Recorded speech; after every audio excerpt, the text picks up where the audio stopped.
Les excuses américaines ne changent rien, ni l'annonce d'une enquête interne. Médecins sans frontières ne décolèrent pas.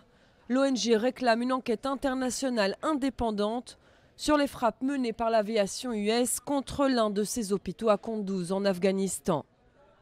Pour MSF, ce raid qui a coûté la vie à 22 personnes était plus qu'une attaque contre un hôpital.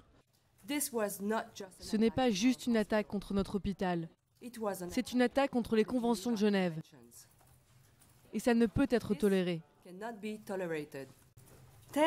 Des dizaines de milliers de personnes à Kunduz ne peuvent plus bénéficier de soins médicaux au moment où ils en ont le plus besoin. Aujourd'hui, nous disons ça suffit.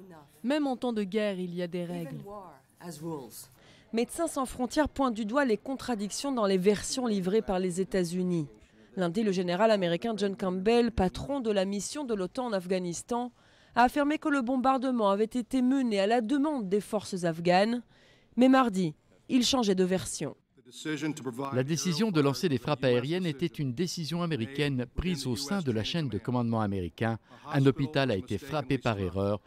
Nous ne frapperions jamais intentionnellement une installation médicale protégée. Les frappes aériennes de l'OTAN en Afghanistan sont au centre d'une controverse. D'un côté, les organisations humanitaires dénoncent les dommages collatéraux et la mort de nombreux civils dans ces raids. D'un autre côté, ces frappes s'avèrent capitales pour l'armée afghane dans sa contre-offensive pour reprendre Kunduz aux talibans.